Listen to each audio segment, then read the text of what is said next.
Hello, happy bros. Hey, you're about to get a face full of the Ken Bozak. He's a mentor. That's what I heard. He's a connector. Oh, yeah.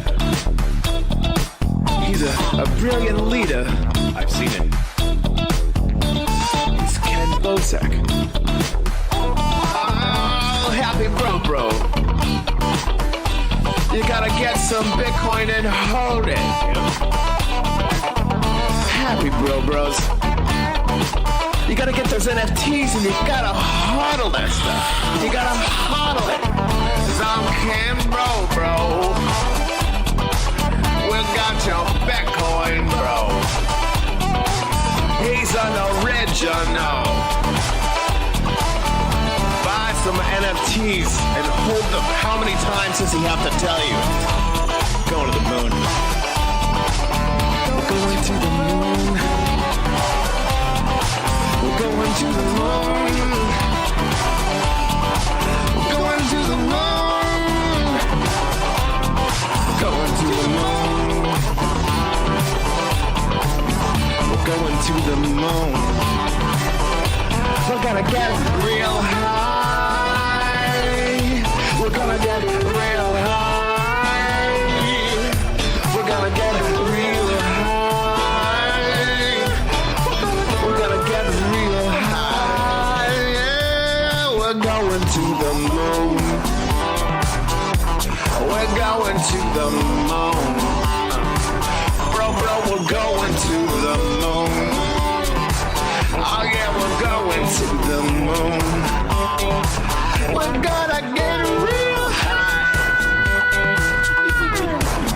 Real high. Yep. Real high.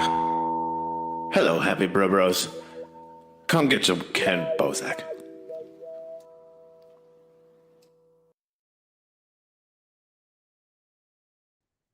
All right, there we go. And we're live, GM, in the afternoon. How goes it? This is not another Bitcoin podcast. I'm Ken Bozak, my co-host Double O Tats. How goes it, bro? Okay. And our guest today is Paper Buddha. How goes it, bro?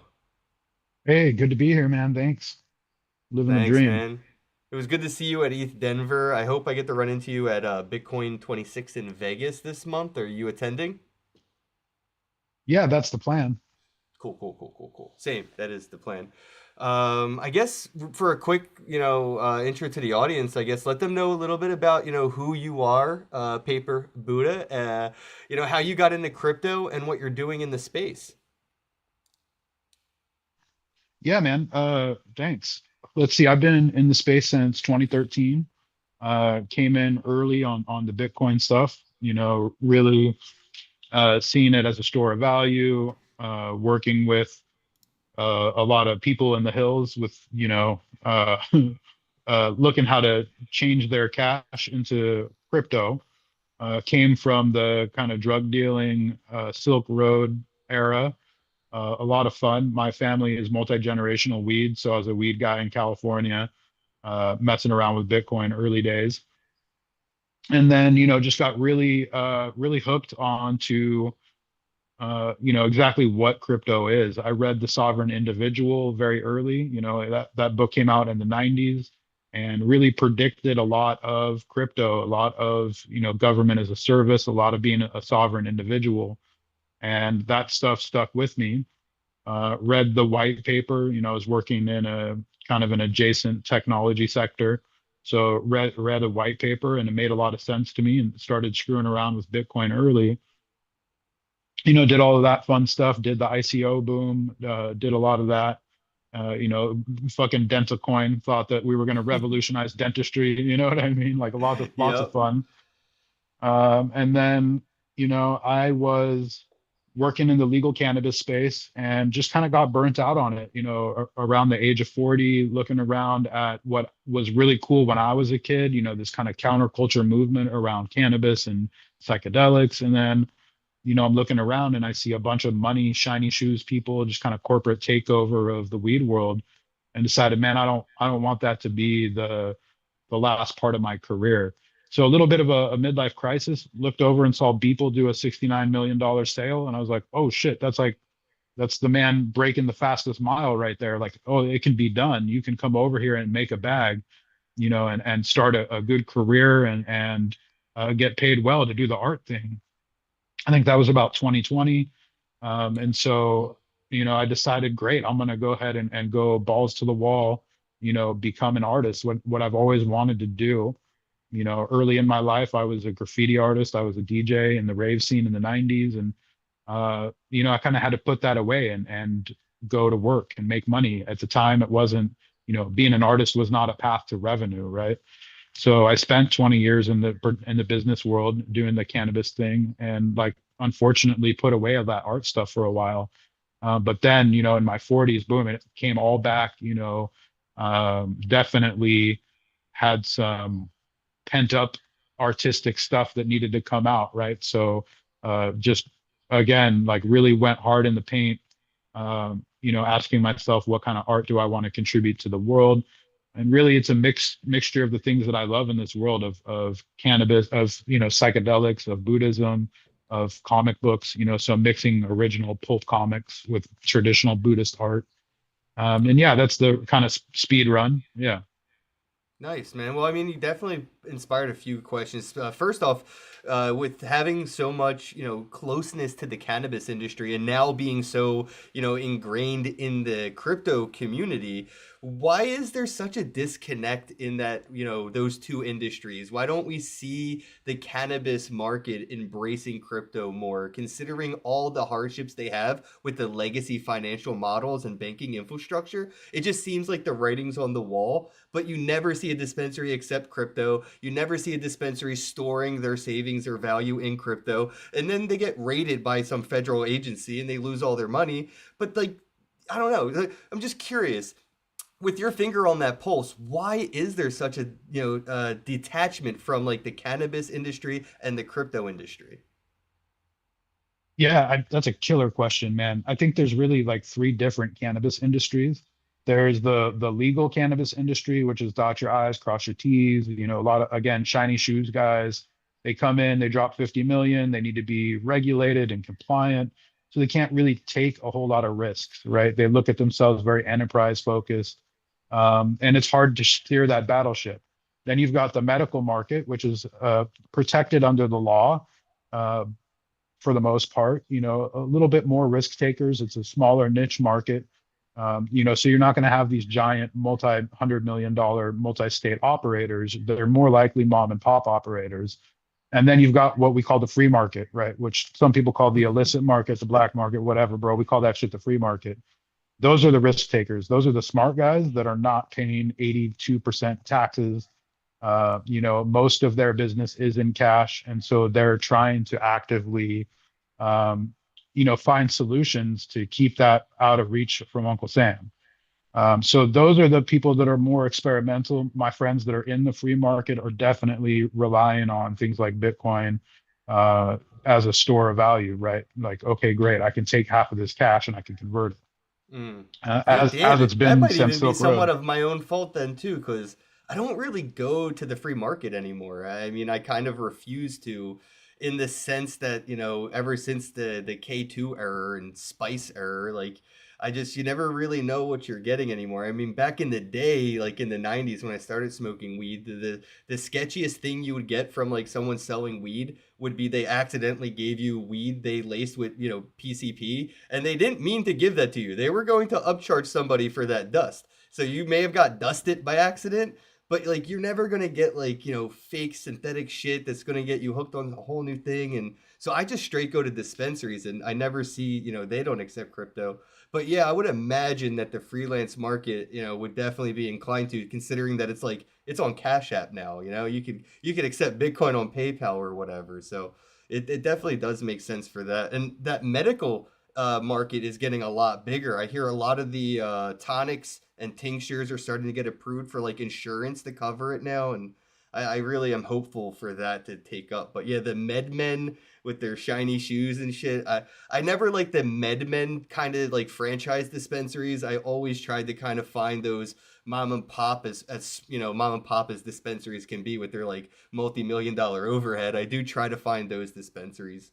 Oh man. You know, you mentioned also that you know the art and people and stuff like that, and you know with AI getting more into art, it just feels like artists had a moment where they you know weren't the butt of the joke anymore. Where it's like, oh, you have an art degree, what are you going to do with that? Owe money for the rest of your life? Like, no, I'm going to get a job being a graphic designer, whatever. But then there was that NFT moment where people made that $69 million with you know digital art, and it sort of gave artists that you know that justification of like spending so much time in their trade and in their skill, and that was a very short-lived moment considering AI is sort of coming into the art world, and with tokenization and all these agents and bots, they're minting their own NFTs, and we don't even you know if the person behind that smart contract is a person. It could just be part AI.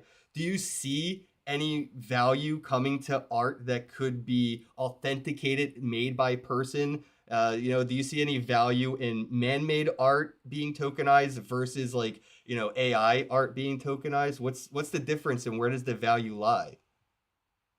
Yeah, I think that's a killer question, man. I think we're going to have, human made goods is going to be a big deal. The same way there's certifications for non-GMO or gluten-free, it's going to be Yeah, handcrafted. good Like point. I hear people talk about like this is handcrafted code. You know, I didn't make this vibe coding. This is old school. And I've heard people say that already. Like, oh yeah, this is old school. You know, I actually got in there and wrote the code myself. And I think that there will be a premium and but I do also think that not only will there be a premium on handcrafted non-AI art, but I think that the most valuable art will actually be a combination of both. Yes, this is part of it is handcrafted, but I used AI on the parts that I could really accelerate with AI, right? And so to show a mastery of both of these things, and then you've got on the other end of the spectrum pure AI slop that somebody just prompted, right? Yeah. So Sora, dude, the fucking Sora. Right. And the other thing to think about is that AI as a collector. How do you feel about AI collecting art? And so I'm joking with my collectors now, and it's like you better collect a paper Buddha piece while you still can, because the agents are going to come for it, man. And like the agents are going to price the humans out of being able to collect my art. Like I'd imagine that's already happening with people like Xcopy and Beeple, and there's so many bots and so much AI coming for that art, no matter what, that the human is going to have a hard time buying it. Yeah, that's a really good point. I never really thought about being priced out by AI before. I feel like Double O's trying to talk, but we haven't been able to hear a word out of you, bro, since the show started. Just so you know, Double O. I feel like he was trying to chime in, but we couldn't hear him. But yeah, I never, still can't hear you. But I don't know Ain't why that a bitch? that. Oh, there you go. That's that voice. That's crazy. Yeah, you're Okay, coming in and out. You're in and out, in and out. yeah, okay. Yeah, I'm trying to make sure that I'm, you know what I'm saying, you know what I mean, not being loud, you know. Oh, okay, got you. All right, but But, yeah, well, AI oh, pricing people out. I mean, especially you know what's going to happen is AI is just going to buy art from other AI, and it's going to become like their version of like money laundering and you know what I mean, like embezzlement and everything else that people, the humans, do with art. AI is probably going to do the same shit with art.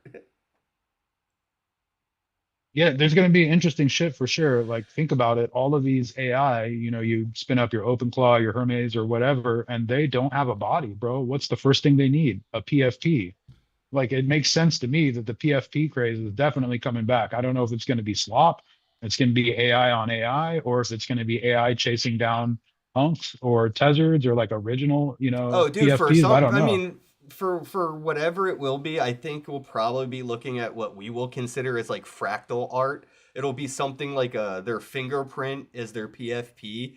I don't think it'll be what we consider, you know, oh, that's a PFP. You know, it might look like it, but it will be like, you know, that what was that, Mallrats, where they're looking at that picture and it's like a sailboat and the little girl goes up and she's like, what's this? And the teacher's like, if you stare at that picture long enough, you'll see a boat. And she's like, oh, I see a scooter. And he's like, dumbass, that's not a schooner, it's a boat. And he's like, a schooner is a boat, stupid.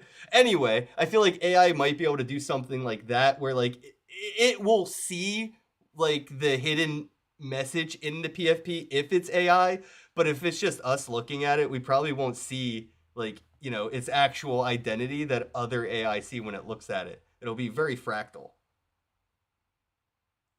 Yeah, probably. I think, like you said, though, there's going to be two versions because they still have to figure out how to interact with the human, right? And for us to see some weird fractal shit, maybe that doesn't hit us as hard as a PFP of like, oh, I'm okay. Now I associate that with being an entity, right? Like you got a crypto punk. I assume you're part of the NFT community.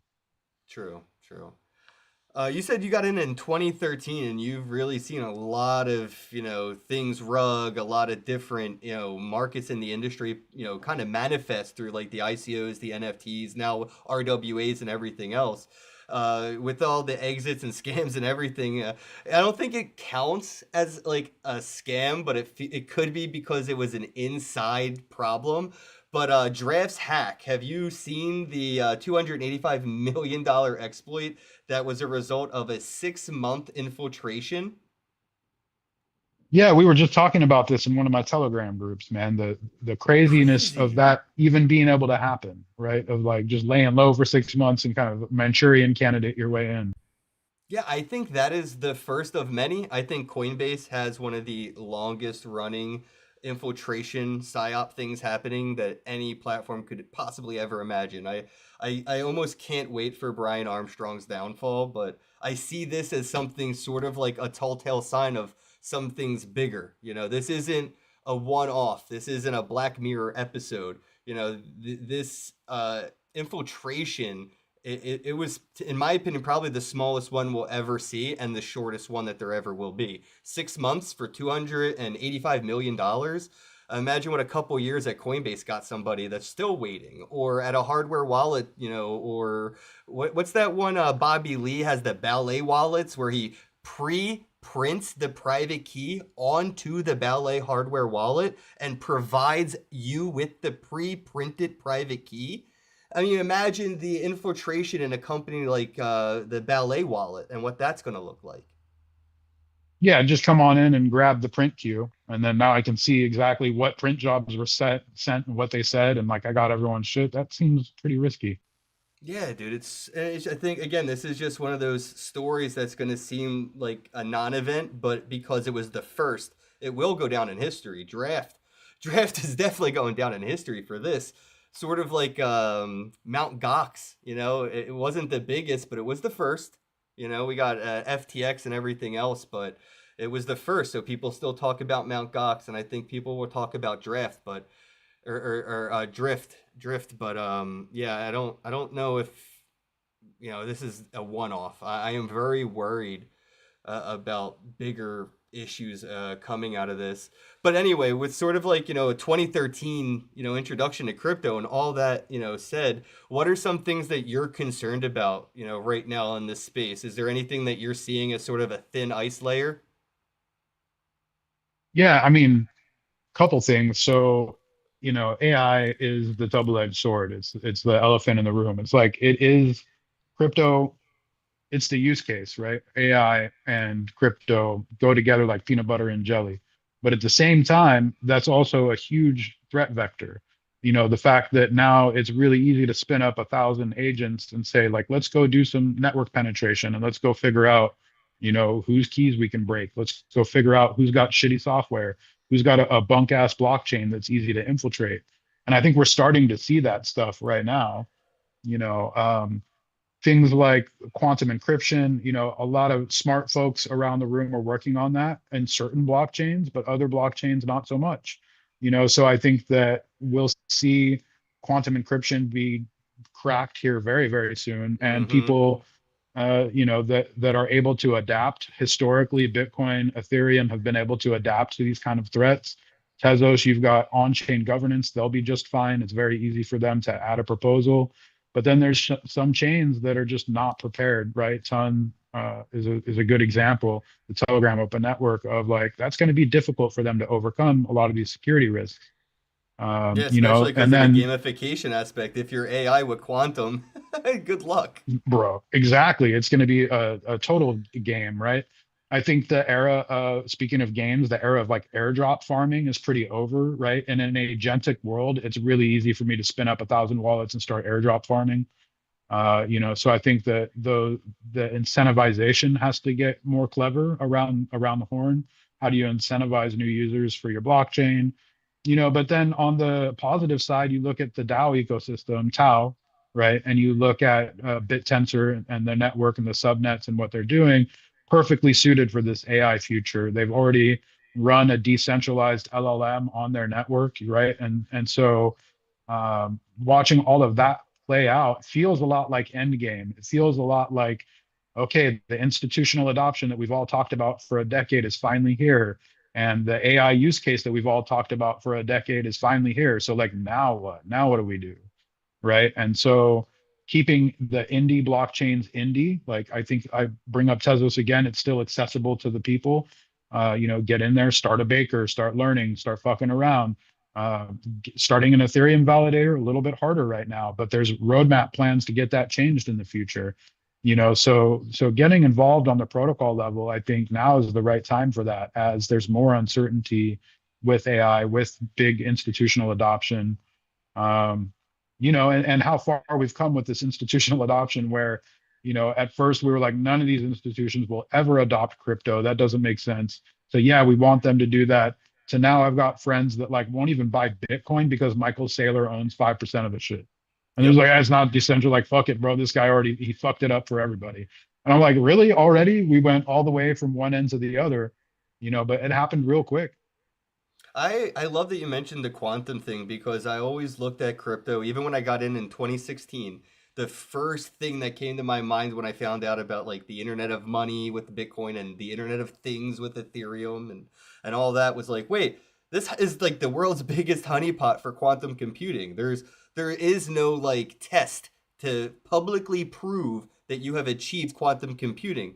But SHA-256, I mean, that is the public test. If you want to prove to the world that you have achieved quantum computing or shit, if you want to prove it to yourself, take a crack at SHA-256. And if you do it, that is proof that you have achieved quantum computing. And then when it comes to like all the infrastructure, it just makes sense that it is transferable to an AI infrastructure. A lot of Bitcoin miners have a button they push when they decide to switch from Bitcoin mining to AI data computation. And they just switch back to Bitcoin, switch back to AI. Same hardware. When that does eventually become irrelevant due to quantum computing, the infrastructure for AI has been incentivized by the honeypot that was incentivizing the creation of quantum computing. So it all makes sense to me if you zoom out and look at it as like a historian researching something that already happened. It just makes sense that yeah, crypto, SHA-256, incentive to create quantum computing, crack it, get it,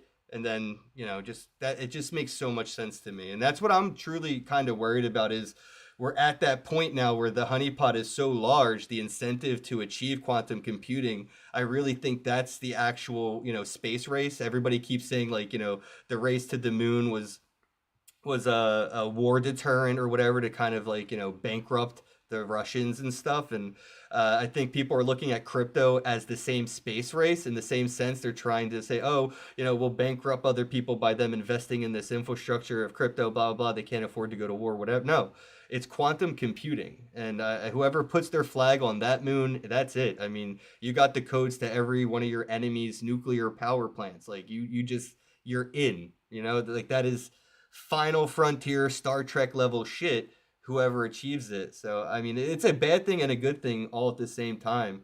I really think it's inevitable, though, because of the infrastructure we built for AI to survive. It's a decentralized environment. AI, and even in any movie for AI, you don't see it being as decentralized as the infrastructure for Bitcoin is. There's always a computer somewhere, or there's a server somewhere, right? There's a satellite somewhere that can be destroyed. Not with this. Just the same way you cannot destroy Bitcoin, you will not be able to destroy AI. I was just about to ask you, like, do you feel like AI can be destroyed? Nah, not anymore. Not with No, the nope. Bitcoin infrastructure we have. The fact that AI could hire somebody that they don't even know is being hired by AI to be a construction company, to build a building. You know, AI can do all this with crypto. They could actually have a building built, have power supplied to it, have people working and maintaining their servers, and nobody would even know that there's not a human boss at the top of the fucking food chain paying everybody on the down. Like, nobody would ever know at right now. With just the technology we have today, there's somebody could have written a bot. They have a company. They could have had a heart attack and died months ago, and the bot's still running the company.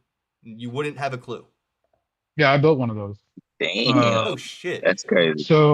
so like I would say that since OpenClaw, which is probably 60 to 90 days ago, ever since that went open source and became the top thing on GitHub, there's no going back, right? Open Because this fucking is, source on April yeah, Fool's Day. this is our like our version of not your keys, not your crypto is OpenClaw running your own local LLM, right? If you're just calling Claude or Gemini or OpenAI and you're using that web shit, bro, that's just giving away your information for free. You're Oh gonna shit. ask it, how does a hippopotamus taste? And now I'm on a list because they know that I like bushmeat. And they're like, oh, Paper Buddha wants to know what a hippo tastes like. Like, put them on a list. But if I've got OpenClaw and I'm running my own local model, I could ask all kind of weird questions like that and not feel like anyone's looking at my shit. So Or not be manipulated to your buy a lawnmower on an Hey, ad on hey, Facebook what or type some of shit. weird ass questions you trying to ask though? I'm trying to see what type of questions you trying to ask. You talking about weird questions? bro, like the hippopotamus question's great, man. Like I'm not trying to have some animal rights activist come to my house because I wanted to know how like what a hippopotamus tastes like, man. I'm watching some African documentary. I'm like, I wonder if you could eat that motherfucker. And I just type it in. And they're like, oh yeah, these fools He eat said it. I'm It's like a watching this sweet red African meat. documentary. Yo, You know what I hippopotamuses mean? are more dangerous than sharks. Hippos kill, I think, 10 times more people than sharks do every year on average. I'm pretty sure that's the number. Hippos don't fuck Yeah. around. Like, they'll chase you down. They're very aggressive. Yeah, Like and that make more sense. 'Cause, like, I can imagine, a hippo having more human interactions than a shark would anyway. You Yeah, know what I mean? yeah. Especially like They're being in and closer out to of land. land. Yep. Yeah, you know what I mean. yeah, So yeah. You just off look at that his knowledge eyes, right he there is looks at, kind of a no brainer. you guys lock eyes and that fucker's coming at you. You can't lock eyes with a shark, you know what I mean? Right, facts. Yeah. Facts. But no, the, You've been in this space a while, and from even me, I mean, you got in about 3 years before I did, 2016, 2013, and I've heard of a lot of solo Bitcoin miners hitting. And I don't know if you saw the news, but a couple days ago, a solo miner hit the jackpot again. Uh, about $210,000 block reward on a solo miner, bro. $210,000. Basically off a fucking flash drive. And so I wanted to ask you, Paper Buddha, bro, like, what are your thoughts on those? Like, do you think as we keep moving into, a more, shiny shoe crypto environment, is there opportunity for solo miners still, or is this something that is compoundingly getting more difficult? yeah, I think it's more and more difficult for Bitcoin miners. So I run a cluster of Ethereum validators with a couple of friends. And then I'm a solo Tezos maker. So I run my own validator on Tezos as well. And you do the financial modeling of those things and you're fingers crossed, you're hoping for one of those big rewards, right? So just running like one Ethereum validator, you're making probably 2 ETH. It's 36 ETH to put down to stake for an Ethereum validator. You're making right around 1.5 to 2 ETH in rewards per month.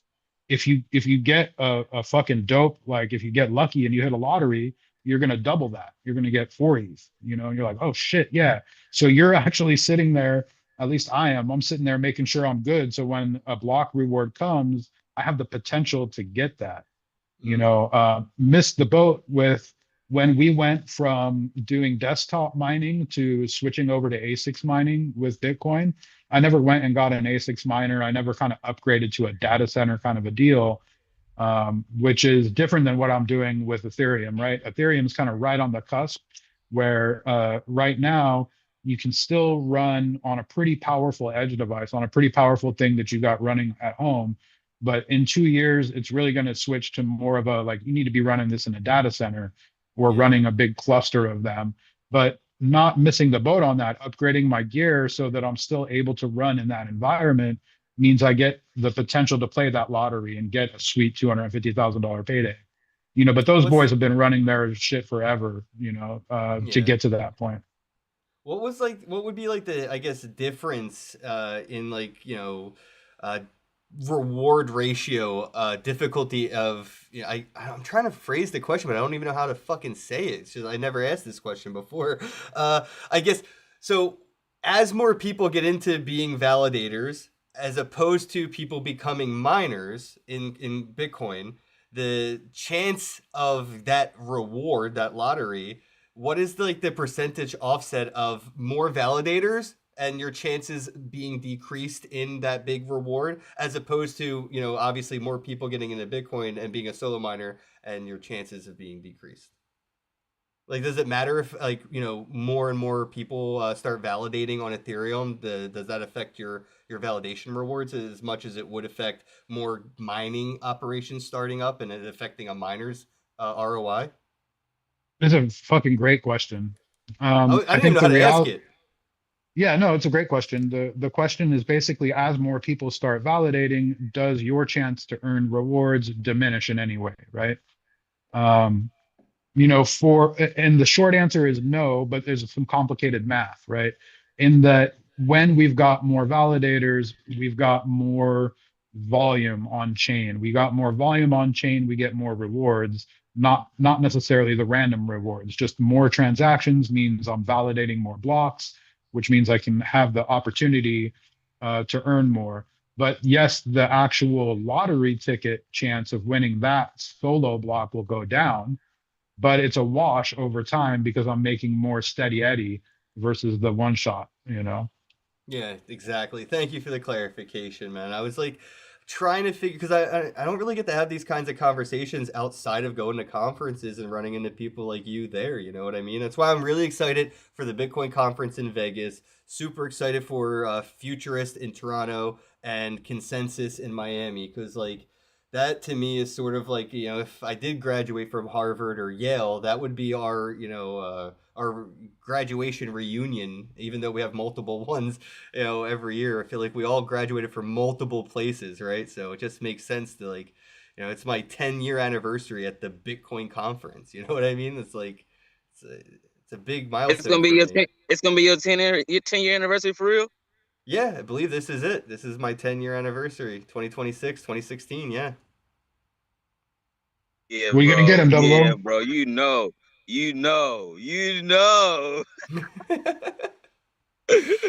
Oh yeah. Are there any conferences outside of the Bitcoin 26 in Vegas that you're going to be attending? Do you go to a lot of these conferences, or you just have a few on your to-do list? Yeah, I go to a lot of them, man. The art thing put me on the road with the art ones as well. So Art Basel Miami, I love Art NFT Basel. NYC. Yeah, Art Basel's And fucking NFT that's the NYC. show, man. Big That shout shit's out to fun. Jody and Cameron. Hmm. Fucking love those guys. Shout out to Cred. Yep. Yeah, and then Marfa, like Art Blocks in Marfa, Texas is a blast. I do that every year. Last year I was on the road for over 200 days out of the year with a couple of my crew, just straight up on tour like a hip hop group, man. There's enough like art events and crypto events to just keep it rolling. You just keep on going from one to the next to the next. So that was a blast. But Man, dude, now that I'm is like, awesome. all right, I'm gonna chill out a little bit and maybe just go to one a month. You know what I mean? Yeah, Hell yeah. that's a good And it's goal. hard to choose. It's hard to choose for me because I do the art stuff, but also, as you can tell, I'm deeply ingrained with the technology part of it. So I'll go to stuff like Consensus or, East Denver, which really is not very art focused. And some of my art friends are like, I got nothing to do. I'm like, well, maybe you should get involved with more crypto. Like I got plenty Yeah. of shit to do at these dev conferences, Hey, even yeah, though I I'm feel the not same really way. a That's what I dev. did. I got, I was already into art, and Ken got me into crypto. So we found a way to put my art into crypto, and now I'm doing Bitcoin Cash tattoos. Yeah, once you Yeah, start that's the way showing to do it. artists that their art is money and show them that they could be their own bank with their own money, like you're your own Federal Reserve, you're your own printing press. All you have to do is have the infrastructure for that economy, and it exists. It's called crypto. And he just like turned the artists onto it. Changed my whole life. I swear. I'm Happy the to I'm the hear that, I'm man. the crypto Picasso. Paper Buddha, since you go to so many events, if there's somebody listening that wanted to figure out how to approach conferences, how is your approach to going to a conference and obtaining an ROI? Especially considering, like you mentioned earlier, Beeple was making fun of ETH Denver, basically putting out the impression that it's not worth going to, nobody is even showing up, there's nothing to see or do or whatever. And I'm just curious, did you get any value out of being at ETH Denver? And also, how do you approach conferences to ensure that you actually get some ROI out of the event? Yeah, I think like ETH Denver is a great example where, he said it wasn't worth anything, and that's probably true if you were just there for the art stuff. I was there for the AI and the technology and the stack, and my time was well worth it. There were tons of open plot activations, there was tons of AI all over the place. And so coming into it, I knew what I was walking into. If I would have had goals around art, I would have been disappointed. My goals were around learning this new AI thing and how people were using it on chain. And I was not disappointed. That was the main thing that people were talking about. There were presentations everywhere, there were side events everywhere as it related to AI. So for me, well worth it, and what I do is I try to have show notes, show goals. If I'm going somewhere, what is the purpose of this particular event? Okay, this is consensus, it's dev heavy. So maybe my goal should be around finding a dev partner to help me do a generative project or finding somebody to help me write a smart contract. But if I'm going there to try to sell my art, I'm going to have a bad day. And vice versa, if I'm going to Art Basel, Miami, trying to find a dev to talk to about making some smart contract, are you kidding me? Everyone is on coke and they're fucking high out Yeah. of their mind looking at art. That's not the right place for that. You got to line up your goals with whatever the show is, in my experience. Yeah, that's very good advice right there. Yeah, everything Yeah, is different for how you approach it. Every event, every one of them. yeah. I like that advice because like I didn't go with any type of expectation in mind, and I had to like on the fly pretty much gear my presentation to what I was going to receive. And once I did that, I was like, okay, instead of worry about trying to do tattoos here, let me worry about trying to learn crypto here. We'll do tattoos at the after party. We won't be talking about crypto so much. We just worry about tattoos. And like it definitely played a part as far as when you know what you're expecting, you know what to expect, you know how to present yourself. Yeah, facts. Yeah, yeah. And there will be some conferences where you'll definitely be able to do tattoos in the middle of the conference venue, and nobody will care. And some conferences, yeah, you'll have to stick to the side events. And I don't know if you saw Paper Buddha, but yeah, Double O Tats was at ETH Denver doing tattoos at all the side events. I got one at the Vibes Check party right here at the rave. In the middle of a rave, I got a tattoo. I love that. Yeah, I need to get some more work done too, man. But to Well, your point, Oh yeah, be prepared. You know what I mean? Just because it's not an art thing doesn't mean you don't have your art ready to sell. Like I went to the node opening in Palo Alto, and I knew it was about CryptoPunks and not about me, but I still brought a box full of prints, and I had a couple things minted so that if it came up naturally in conversation, someone's like, "Yo, what do you do?" I'm like, "Oh, I'm an artist," and they're like, "Cool, let me see your art," because that's the next question. Oh, bet, here it is. I got some stuff available on primary. I got a couple things here in print. Check them out. You're into it, cool. You're not, cool. We're not here to talk about me, but I'm ready to take advantage of the opportunity, right? Like if we were sitting at dinner and I'm like, fuck, I need another tattoo, and Double O's like, I got you, like right now. I'm like, bet, dude, let's fucking go. But he couldn't say that if he wasn't ready to go. You know what I mean? yeah. So That's what's why he that takes old his like tattoo equipment everywhere he's bro. at. I keep it everywhere, on me. I Literally. stay with it. like You strapped, in the you know bag? it. Yeah, this dude's always got his gun on him. Oh man. You know what though? It makes me think of this. What blockchains or blockchain do you utilize for your art, and what criteria do you look for when it comes to tokenizing your art? Man, I wish more people would ask that question. So, Man, bro, that was a good ass question. I was thinking to myself, yeah, damn, that was a good question. He always come with some good ass questions. right. Yeah, because I'm a little idealistic about my blockchains. And so I've started on Tezos. I started on Tezos because it was the proof of stake version of Bitcoin, right? It was sufficiently decentralized. It's very decentralized. It is not like any of these other kind of crypto chains.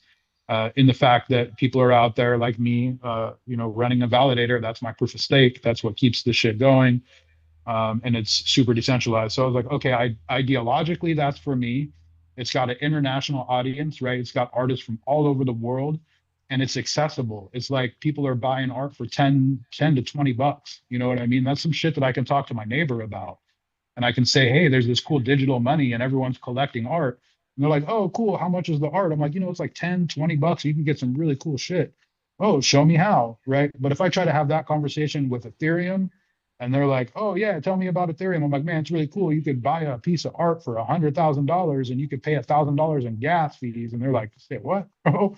Like, where the fuck do we live? Who are you talking to? So there's like no real way for me to onboard the masses with Ethereum, but there is for Tezos. So I made this decision to make 80% of my art on Tezos or on a chain like Tezos that's sufficiently decentralized, accessible to the international audience. Again, my art uses a lot of Buddhist imagery, and a lot of Americans can't even fucking spell Buddha. You know what I mean? So I'm in tune with where my demographic is overseas. And so, okay, like, let's be international about this thing.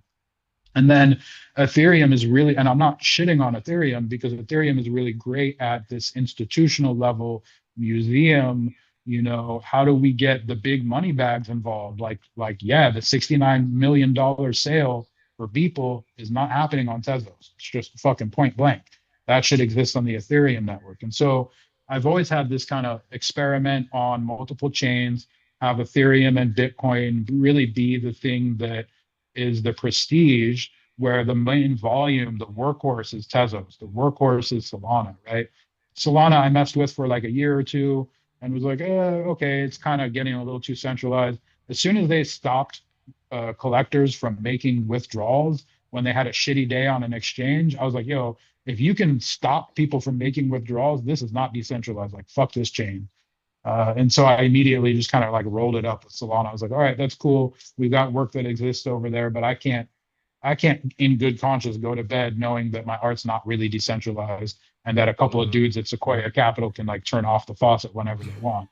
I Like, I feel the wasn't into same way that at about all. Ethereum since ETH Classic and the whole rollback of the DAO and everything. I've still never felt as confident in Ethereum ETH as I did before the fork.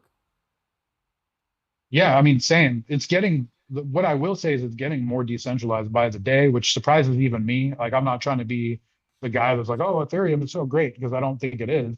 But it continues to get more decentralized as the days go by. They're addressing things like the fact that running a validator is 36 ETH to stake. Most of my friends cannot afford that. That means that Yeah. no matter what, it won't be really decentralized, right? It'll continue to Well, move they towards could more and pool. more They could pool. centralization. There are pools. Well, and now what they're doing is in the roadmap, they're knocking it down to be micro validators with 1 ETH requirement. And like, great, that moves Oh us towards man. decentralization, right? That's more people get to experiment with this rather than less people. Because that's always my thing. If you make it hard, like if it's 36 ETH and ETH costs $20 each, well, most people can get involved and they can stake a validator and have a voice and decentralize the network. But then it's a $2,500 ETH and it's still 36 ETH. Bro, no one can do that except for institutions. So what does that mean? It gets more and more centralized and more of a good old boys club, right? Well, Coming back to Michael Saylor, you would consider that security though if you're coming from their perspective, right? It would be more secure. That's why like I think the Ethereum NFTs will be where you'll see like RWAs and like deeds for houses and stuff like that will probably be, homed on the Ethereum, because of that centralization aspect where it's like we look at it as like a security flaw, but they look at it as a security, in general. right? And that's where these ETFs, like the ETFs are so interesting, the RWAs and ETFs, because what that is that's not that's not their money. You know, it's somebody else giving them permission to play in our realm, but not being decentralized. That's JP Morgan owning a ton of ETH and then giving their clients exposure to their own ETH. But Yeah. then guys like us can still be decentralized. So it's an interesting kind of mix of both of these things. But the higher the bar is to start a validator, the less decentralized, the less voting power, the less say any of us even have into what's going on. Yeah, I pulled up a story earlier. I didn't get a chance to really read it on Decrypt. I just have like the thumbnail here of it, but I was just checking out some stuff before the podcast, and just it's on topic here. It says the Ethereum treasury accumulation is getting concentrated. Tom Lee's Bitmain added 71,252 ETH, about $152 million worth, pushing its holding above 4.8 million ETH, or just under 4% of circulating supply. As ETH hit a weekly high, taking points is ETH becoming a new treasury asset trade. How much concentration is too much? And does the treasury firms become pseudo ETF substitutes once staking yield is layered in? Which is crazy. This is before the show even started. I was just going over some like 24-hour like news articles just so I can keep up to date with shit. And I was even thinking like, yeah, like what happened to Bitcoin with like Michael Saylor is happening to the same way with Ethereum. But again, they don't really care about us at that point. It's never really about, you know, anything but the institutions. Once they're involved, they only just try to get their other institution buddies involved, and it doesn't matter anymore. Like, again, this is for the benefit of how they want to use the network. We could always fork it though, right? Like if we don't like how it's evolving, we could fork it as a community. And I think that's what we're going to start seeing as these years progress and more corporations and governments get involved. We're first probably going to start to see corporate forks of Bitcoin, corporate forks of Ethereum, and then we're probably going to see government forks, you know, an American fork of Bitcoin, a Russian fork of Bitcoin, and all the experiments that we've seen from ETH to ETH Classic and Oh Bitcoin to my God. Bitcoin I Cash hope they has don't do just that paved dumbass shit. it's too easy not to though, right? Like once it Yeah. gets to that tipping point, they could easily do what they need to with their liquidity that they're providing to a network that we're protesting. If we start to protest BTC and Michael Saylor's got 5%, he's just going to fork it. He's going to get an airdrop of 1-to-1, and he's going to dump the BTC and buy his USD, BTC, whatever the fuck coin, right? So it will become weaponized. I think like a financial world war could be taking place right now. Like it's just, this is the start. There wasn't like infrastructure or a foundation. There wasn't land for a financial war to take place because of all the derivatives and things preventing certain, you know, economic attacks from happening when it comes to like investing in currencies. But Yeah. now there are these attack vectors, and I think that we're definitely going to start to see forks and all that shit coming from Coca-Cola will have a fork, fucking then America will have a fork. I can see that. I see what you're saying. Like a brand of Bitcoin for each brand type shit. Yeah, Type absolutely. shit. Yeah, but that would make it like that would centralize it in a way, right? Wouldn't it for each They brand? don't That would be care. They don't want you to buy their shitcoin. They just need a way for them to use the technology the way they need to, and they don't. You know what I mean? They're not selling it to you. They don't even want you to use it. They're gonna fork it for Yeah. themselves. I mean, that's one of my favorite sayings in crypto of all time is if you don't like it, you can fork off, you know, and like, so many people are going to be doing that. They're just going to be like, A fuck it. lot. We don't like the decentralization part of this. So we're going to go ahead and centralize this and make a JP Morgan coin, you know, That's but stupid. No, it's it's not. stupid, Look but at they're these going data to. centers, bro. These data centers are going to be the centralized mining hubs of those centralized blockchain projects. They're not going to sit there and be BTC mining at these data centers. Like, you know, they're definitely AI data centers. 100% that's the pitch, but I promise you in the fine print, every single one of those data centers is a Bitcoin miner. That is also in the roadmap for their ROI for their investors as well. And when they get that infrastructure in place, they're not going to contribute to a network that isn't in their control. They're going to fork it. They're going to dump BTC, buy their own token with that liquidity that they used to provide to us, and they're just going to keep going about business as usual. They don't need interoperability for what they want to do with this technology. That's why we're not seeing any interoperability, bro. I mean, dude, when's the last time, Paper Buddha, when's the last time you heard a topic of conversation at a conference around interoperability, bro? Like, I remember Rootstock, but nothing ever came of anything. Only the Tezos guys, they're the only people talking about it because they are actively trying to have these different roll-ups so that the Tezos X becomes interoperable across all these blockchains, right? Their layer 2 Etherlink is an EVM compatible layer 2. Fuck yeah. You know, so that's crazy to think, oh, Tezos has an EVM layer and a BTC layer, and they're trying to create all these like layer 2 roll-ups that, for lack of a better word, but they're the only people I've seen talking about it. Tezos is interesting. Were they the ones that did the T-bonds, or was that Telos? I always think get that the was two mixed. I think that was Telos. Yeah. There is the Tezos bonds though, right? But they're not the ones called T-bonds, right? Right. Yeah, and then Tezos has plutonium right now, uranium, sorry, as an RWA. So you can buy uranium on the Tezos network. Oh, You know, that's they're sick. starting to do a bunch of cool shit. But they're a sleeper. You know, it's like the economics are really bad.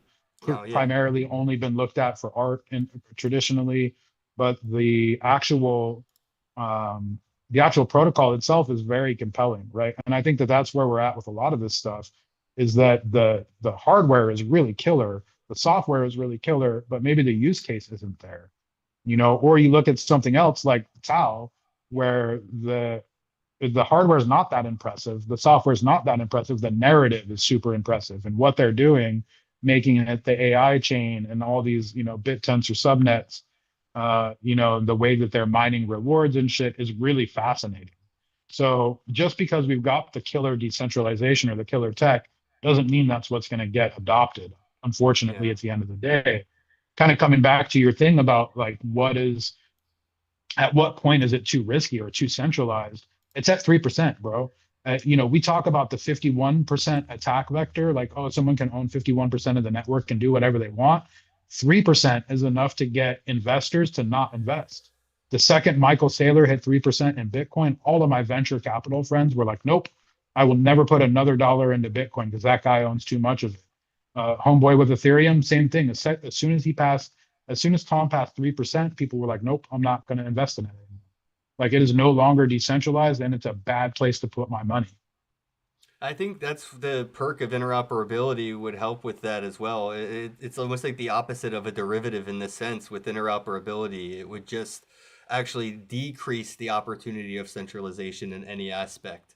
You know what, that actually might be the next first that actually fucking matters. You know, like Bitcoin BTC is only where it's at because it was the first. And like Bitcoin BTC has the first name, the first ticker, the first everything.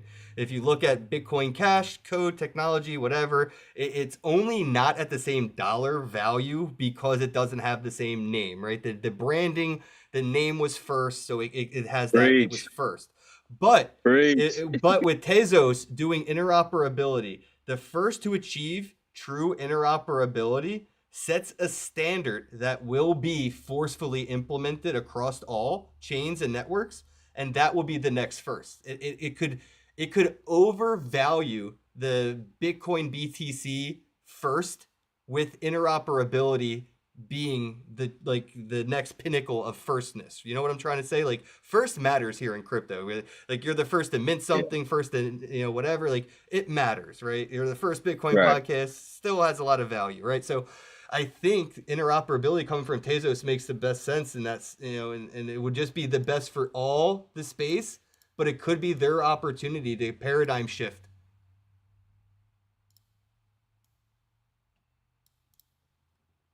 It could be, anyway. I don't know. The last topic I wanted to talk about before I wrapped it up, I know we're kind of coming up on the hour here, though, were these acts. You know, we've been in this space, bro, since the wild, wild west, where, like, the only tax there ever was a TX. There was no A, you know? Like now all of a sudden there's TAX in crypto because like H&R Block does Bitcoin tax. It's just getting so like weird. And now we have the Genius Act, the Clarity Act, and all these acts.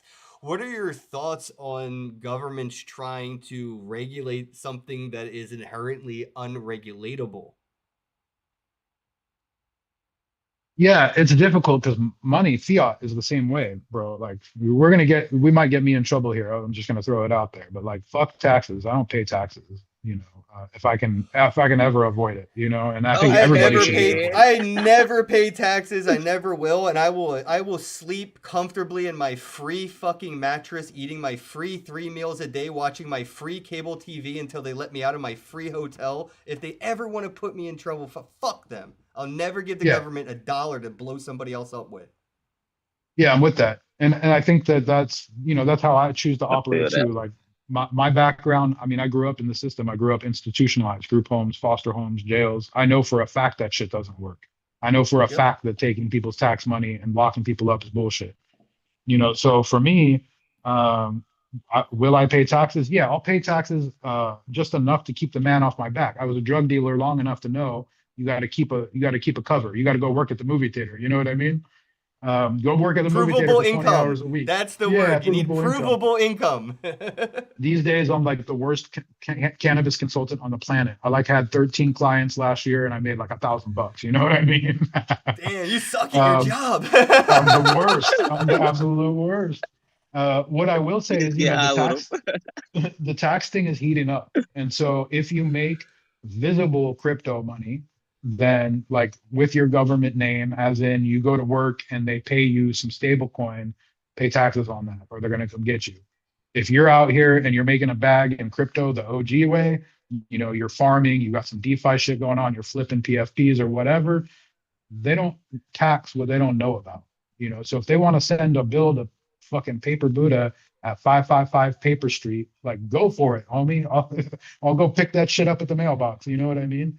But until then, you can go fuck yourself. But if you see me actually offboard some crypto into my bank account, Go, go fork yourself. believe, yeah, believe that I'm going to pay some taxes on that to shelter myself. But Well, also, I'm not just like raw dogging it, transferring Bitcoin over to a Cash App. I'm coin joining and shuffling and making sure my shit is covered before I come out into the fiat system. So it's a bit schizophrenic where you have to have this kind of a non-crypto presence, and then you're at a point now where you can't really exist and not be doxed a little bit around crypto. So well, with yeah, I got a Chainalysis, I Coinbase. mean, dude, you cash out once anywhere ever, and they're gonna Chainalysis it all the way back to you at Paper Buddha. Unfortunately, you know what I mean? Right. And that comes to like, how did you set up originally? Did you set up your anonymity the correct way from day one, where they literally think Paper Buddha is a real human? And like, there's provable shit online for the last 5 years of like, oh, Paper Buddha looks like this and he's checking in over there. And this is the costume that he wears, versus my real government name, when they fucking call me Ichabod and I'm over here like looking totally different. Right. And I'm wearing my Clark Kent glasses and shit and walking into the bank like, hello, guys. They don't really associate those two people as the same thing. And they can't, because like we're covering our tracks the right way in crypto. But if I'm earning a crypto dollar from somebody that's going to report that I earned a crypto dollar from them, right? Then yeah, I'm probably going to report that and pay a little taxes. But I'm never going to let that hit the system. That never Well, hits the real Paper Buddha system. well, that inevitably brings it up to the final topic here is like, don't companies and corporations and governments also want to be able to utilize all those opportunities that we have here in crypto to do that as well? And won't that eventually lead to these companies lobbying for different tax laws since they get to utilize these blockchain loopholes that we're utilizing? Yeah, you're already starting to see it. You're already starting to see like staking rules is not a thing that's talked about very often when we're talking about cryptocurrency and we're talking about regulating crypto. Man, we're just asking for a little bit of clarity here. I don't really need you to talk to me about DeFi rewards or staking or airdrops or any of that as taxable incomes. Let's just talk about some blanket shit. Like, yeah, that sounds good. We'll pay you 10% taxes on these very few set of transactions. Then we'll call it a day and we'll move on, right? They're not actively trying to get regulators to regulate everything down the chain. just like some high level shit, and then please ignore me. Same thing with the weed world, right? It's like, yo, definitely just tax me a little bit, 20%, 25%, let me pay my taxes and then fuck off and don't bother me. Because like, don't look at all the shit that I'm throwing over the back door. Like that's the same kind of an idea here in crypto, I think. Little bit of regulation, light work, let's not dig into the skeletons in the closet. And that's how all of these institutions also get to benefit from, big rewards, running validators or, staking rewards or mining rewards. Yeah, I'm just looking forward to the benefits we get from corporate adoption. Like, I'm looking forward to them lobbying on our behalf just because they're one of us now, too. Like, in the sense of not having to work with the banking infrastructure, you know what I mean? Like, once Coca-Cola realizes they could be their own bank, and Disney and Apple, and they all realize, wait, we could be our own bank? Why the fuck are we giving anybody any percentage of any of our money transfers or anything? I think that is when they start to fight for us, or at least for themselves that benefit us. I guess we can wrap it up here, Paper Buddha. Thank you so much for coming on Not Another Bitcoin Podcast. Shout out to my co-host, Double O Tats. Let people know where they can find you on the socials and how they can, get in touch with you and your art. Yeah, man, thanks. It's been a pleasure to be here. Paper Buddha, Buddha. That's my social pretty much anywhere. paperbuddha.xyz.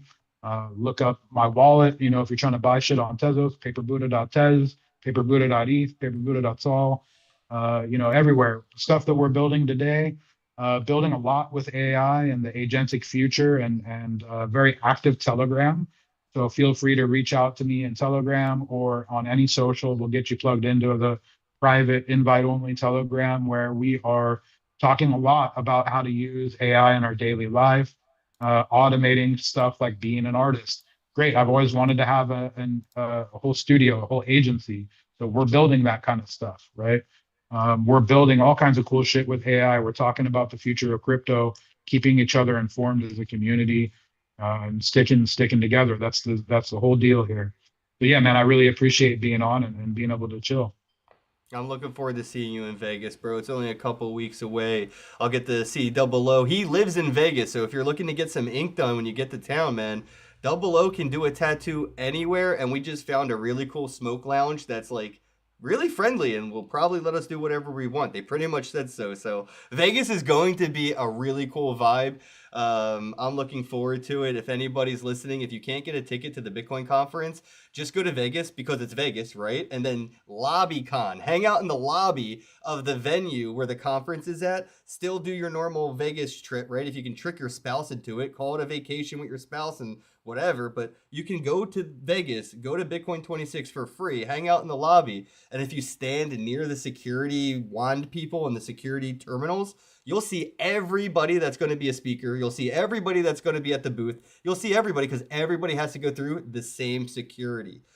So again, Paper Buddha, much appreciated. Everybody visit paperbuddha.xyz. Check out Paper Buddha's art. Double O Tats, love you, bro. I'll see you soon. And this was Not Another Bitcoin Podcast. Have a day. For sure, you know what it is. Hello, happy bros. Hey, you're about to get a face full of the Ken Bozak. He's a mentor. That's what I heard. He's a connector. Oh, yeah. He's a brilliant leader. I've seen it. He's Ken Bozak. Oh, happy bro. You gotta get some Bitcoin and hold it.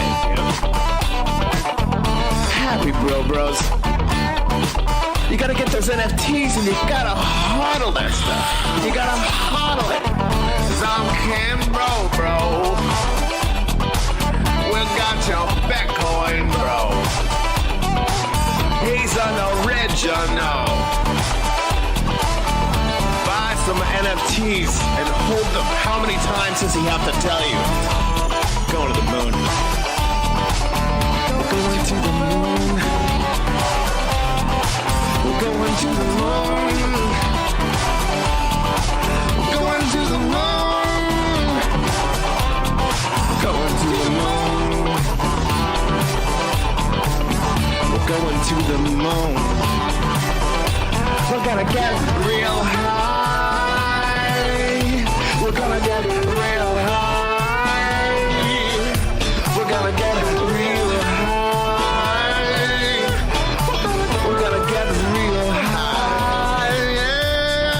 going to the moon.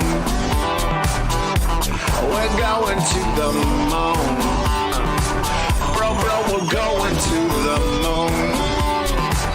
Oh yeah, we're going to the moon. We're gonna get real high. Real high. Yep. Real high. Hello, happy bros. Come get your Ken Bozak.